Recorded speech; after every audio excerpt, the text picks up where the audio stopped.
Francis's father had 2 kids, Francis and Franklin. And then he was divorced, so they stayed and lived at the tennis center. They were living in a massage room. It's all over Google. It's all over national television networks. So when I got hired, the kids were already living in the tennis center. So you have 2 kids that are living in the tennis center with the father, and then you had a coach like me coming in. That basically creates a situation where 2 people are in the same place for a long period of time. I met Francis on October 23rd, 2006, and all the other players in the program at Tennis Center College Park were taken, so you got to go all the way to the bottom and find a kid. I basically started coaching him, started talking to him. After about a couple of weeks, I came to his father and I said, look, can I be his coach? I want to make him a champion. I would like to take him to tournaments. I'll be all in. I'll do a lot of extra work. The father said, yeah, do whatever you want with him. He's yours. When I met him, he was 8 years old. He was not that good. He was like Ethan. Regular. Technically, he just had a drop shot. No forehand, no backhand, no serve, you know. So I just started to teach. Yeah, racket keeps moving. Racket backs through the top. Couple more. So I started to teach the backhand. I started to, he just had a slice. So from slice, I went to regular backhand, regular forehand. I started to teach fast.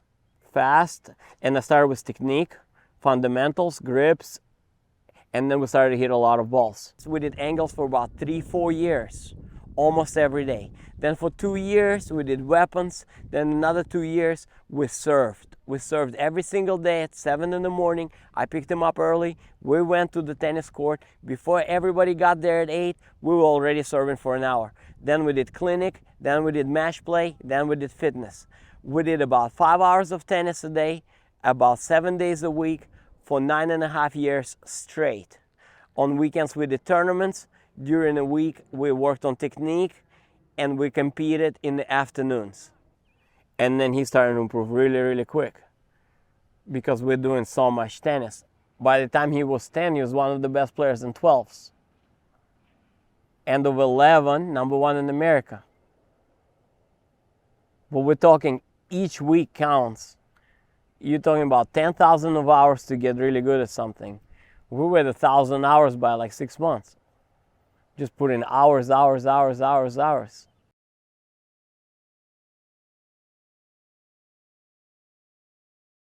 The kid gotta want it. It comes with the ability of a player to love the game, and the player wants it himself.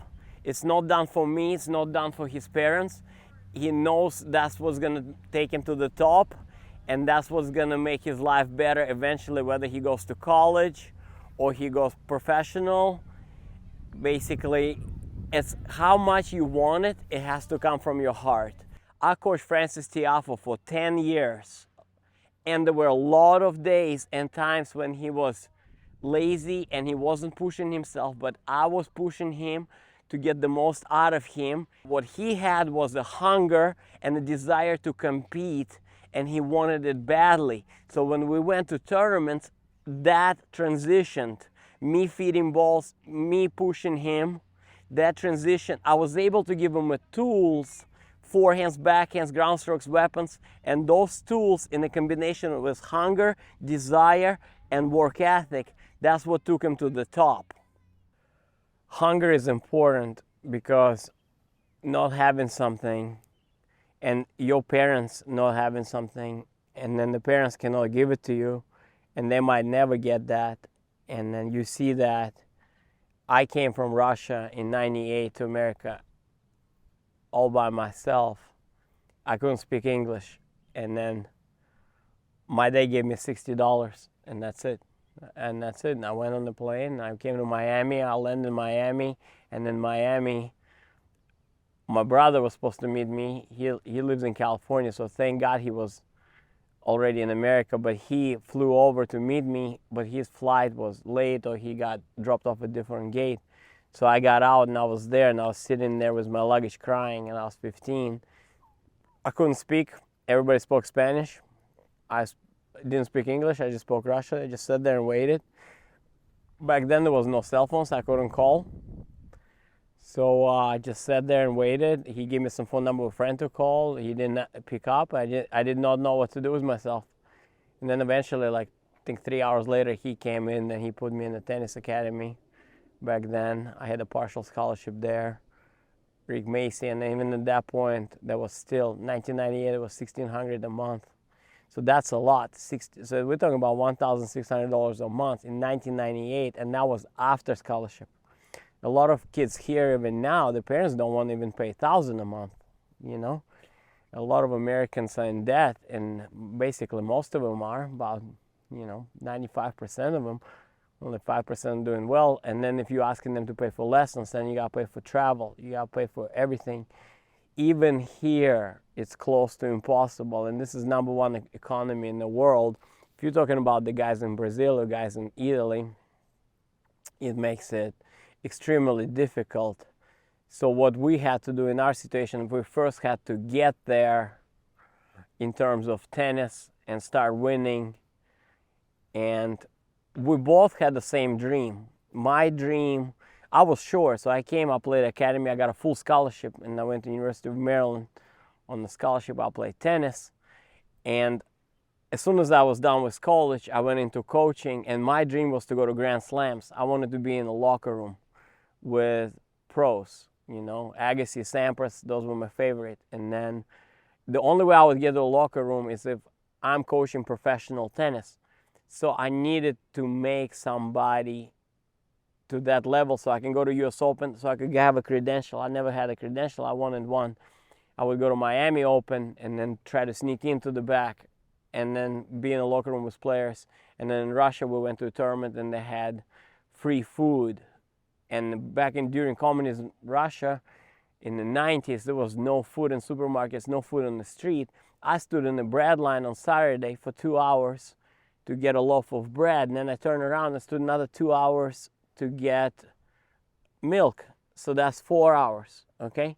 And then the shoes that my dad got me were used, and that's basically how hungry I was. I never had anything. So then you come here, you give an opportunity, which is, even coming here, which is extremely difficult, but you gotta take it one step at a time and you gotta build on that. So then I met Francis. The only thing I looked at, parents were tall. Parents were tall, and the kid is there all the time. Was the kid more talented? Everybody asked me. Every newspaper, every TV station asked me, was the kid talented? No, the kid was not talented. There were another 4 or 5 kids like that. He had a twin brother that actually had a live arm and looked even better, right? Twin brother didn't do much because he got in trouble. His dad set him out. He did all kinds of things, okay? Francis didn't want to get in trouble. He didn't want his dad to give him belt, okay? You get belt if you get in trouble, okay? His dad was from Africa. His dad was living in a closet, in a maintenance room. He's sleeping on a massage table. I'm living at night. He's getting in trouble. The kids are screaming. I'm like, well, the guys disciplined him. The guy's poor. He just came from Africa. Mom lived somewhere else. Parents were divorced. No money. Mom put the food on the table. She put rice, African rice. It's plain rice and then some sauce on. That's it. No chicken. In order to get chicken, you need money. So there you go. So the kid wants it. Okay. So now I come in. Now what do I want? I want to make it to Grand Slams. I don't have any kids to coach. I have a dream. Then I met a lady that coached a Russian player before, Vera Zvonariova, to top 10 in the world. I went to lunch and ran into her. She said, look, you want to make some money, you want to make something of yourself, you make a professional tennis player. You got to grab somebody at the bottom, take him all the way to the top. She said, find a player, go to work, make him pro. So I figured what I need. This boy's already there, parents are tall, so he's going to be athletic. Then I ran into all kinds of problems. He didn't want to run. All the kids were doing fitness and running. He's the only kid walking.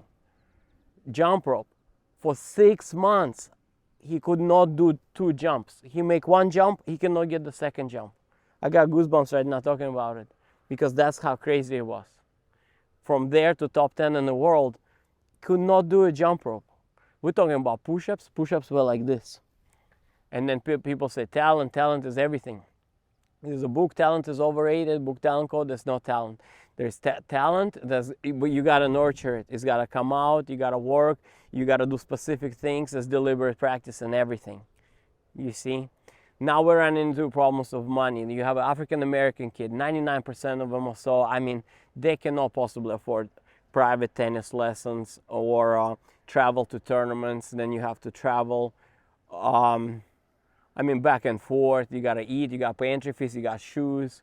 You know, I had a salary at the tennis center. Tennis center paid me salary. I put a lot of time myself. My wife was working some. We were young in our 20s, but we had enough, so we were able to provide basic stuff in the beginning. His parents had nothing, so we just took it one day at a time, and we practiced during the day. On weekends we played tournaments, and we stuck to the plan. Slowly the ranking started to improve. We started to travel. We started to eat a little bit better. We started to go places. Then he started to work a little harder. Then he's doing 2 jumps. Then he's doing 3 push-ups. Okay. Then he's jogging, and then he's walking. Before he was just walking. When you learn to work hard and you learn to like fitness, and then when good things start to happen to you, you slowly, from being lazy, you slowly start to work harder, so that way more good things can happen to you. You can go on a trip, you can go to a nice restaurant, you can go on the jet ski with Misha, you know, in Miami. You know, you can see nice things, so we can rent a nice car. You don't want to come back here and live in the ghetto in the Hyattsville, Maryland, okay, with 6 people in a 1-bedroom apartment, you know? Well, you don't want to do that. So you're learning about life. You have common sense. This is bad, this is poor, this is medium. Oh, wow, we're on a trip. So we want to go on a trip again in 2 weeks. Misha's taking me on jet ski. I better get on that jet ski. So I'm going to work so hard for the next 3-4 weeks so I can get to Florida. So if we're losing here because we're not working, if he's not competing enough in tournaments, he's not winning. You winning, I can go to management and say, look, he's winning, we go again. He's winning, we go again. They pay. I said, this is the ranking, this is the boy. We're going to make something. He's going to attract other players. Business is going to make money. Children from New York are coming. Children coming from California. They're coming because he is attracting the best players in America because he is winning. Nobody, listen to this, nobody believed in him. There were guys there, directors, all the people in charge you'll see on TV. Oh, now they're happy. No. Somebody needed to be there from day one when somebody is lazy, somebody is not working. Somebody needs to be there to believe into the person. Believe that the person can do it. And somebody has to put the groundwork in those years when nobody cares. Everybody cares about making money, salary, steady, stability. Somebody has a vision like I did, is a long-term vision of becoming something for myself and for him. So our dreams matched. When our dreams matched, we went to work. But you have to have vision and you have to have a dream.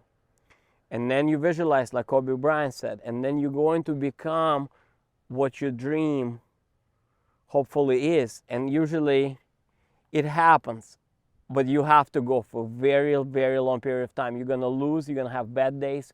He was behind in school, he couldn't read, he couldn't write. It was terrible. He was behind 1 or 2 years in school. Then they said, we can travel. They said, we're not going to put you on fly. We're not going to pay for this. You're not going to do this. We're going to put him in the back office. He is not allowed to train. So you know what we did? My ex-wife father came. He was a school teacher. Every day after summer camp, we did schoolwork. Schoolwork for free with the kid. He rode, we did stuff. Myself, my wife, father, he had a wife then, 6 people teaching this guy math, reading, history, so that way 2 months from now they would let us go to a tournament. They said, no, he's not allowed. Mom said, only school. Mom sent me a text message, said, thank you, Misha. I said, that's very nice. Back in the day, I used to drive $100. I drove $100, give it to the mom. She says, oh, now he can go. I said, what do you need? I need food. I take $100 out of ATM. All I had was $100, so that way she would let him go to a tournament. Now we got 4 houses. We're printing. They're making good money. But back in the day, in order to get you, I had to get those people to believe. I had to get those people to believe in me, to let me take him to tournaments. The father was easy. Father said, do whatever you want with him. Do whatever you want. Train him, drive him, do whatever. So he can stay at your house. You got food, drink, whatever. I had to figure out the shoes, the entry fee, the gas, the food, and then we go. And then hopefully he wins. Then we train. Say he loses, we gotta go again. You gotta be willing to grind. You gotta be willing to do things that nobody else does. You gotta get up early. I had to get up early. I had to drive to Hyattsville. So many times I couldn't get up early. It was 6 in the morning. I got to get up at 6 in the morning, drive to Ghetto, pick up African-American kid and coach him tennis for free. And then do this Saturday and Sunday. All other coaches, they were sleeping, they were resting, they were partying, or directors, they were making money teaching private lessons. I was taking this kid for free on weekends and early mornings. So many times I got up, I was like, why am I doing this? But you gotta have a vision. It's not about making money early on or in the process. You gotta be willing to take a risk. You take a risk, you persevere, you grind long enough, you're going to be successful in the end. So you gotta persevere and you gotta do it for a long period of time. Then he get good, people put interest in. You look at the private coach in France, Patrick Maritogo, right? Okay, that's good, great coach. However, did he develop Baghdadis from beginning? He wasn't there first 10 years. Or Tsitsipas. You got Serena, number one. First 10 years, in my opinion, is when nobody cares. You have to build a person from the ground up. How many cases like that? The only people that do it is either the father figure or a strong coach mentor. Very few parents are like that. Very few coaches are like that, because you pretty much have to work for free for a long-term result, and that's, not many people are willing to do that. So what we did was we believed in it and we stuck with the plan. A lot of coaches come in, Brad Gilbert and Ivan Lendl, they were at Orange Bowl, they were interested. After the guy wins Orange Bowl, he's number one in the world. The contracts came in later, yeah. But who was there from the beginning, from day one? Because you got to feed balls, he's having a bad practice, he's not moving his feet. Later on, we got a sponsor, of course, that's a very important part. That was a billionaire that came from a tennis center. When he won the Orange Bowl, he helped us pay for the travel. Oh, if you're poor, you have to look for a sponsor. That's what the answer is, but there is no chance. There are no sponsors out there. There are no sponsors out there. You have to win something to get a sponsor, and then when you get a sponsor, then you got to pay him 20% back. So how did Francis did? Oh, he won Orange Bowl, and then through the tennis center, we knew the guy that knew the owner, and then we got him a billionaire sponsor, which is Bill Ackman. So then we started travel. The guy was worth $16 billion. So then that's something that nobody knows. That's a secret that I usually don't give away. I'll give you away the secret. So when we became 15, we got a sponsor. Then I had unlimited American Express. So I'm traveling with American Express for 2-3 years. Yeah. We stay in nice hotels, we drive in nice cars. Yes. So we had a sponsor. But before we got a sponsor, myself and my wife, we paid for everything. Tennis center provided housing and food and paid me salary for the clinics. So that way I'm able to make ends meet, right? So tennis center, it's a huge deal. At least I was able to pay rent or mortgage or whatever, right? He helped us pay for the travel. And of course, I give credit to the facility because they let us use the facility.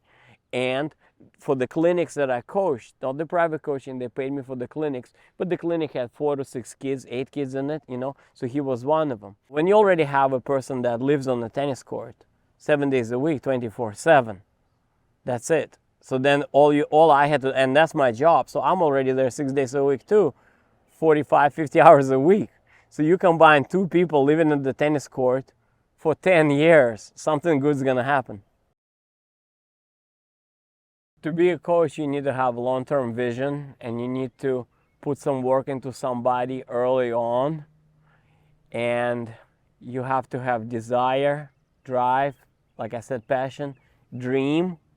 And you have to be willing to put a lot of work early on for free or close to free until you develop somebody. And then from that point on, you go to the next step. But you gotta be willing to grind. You gotta be willing to do things that nobody else does.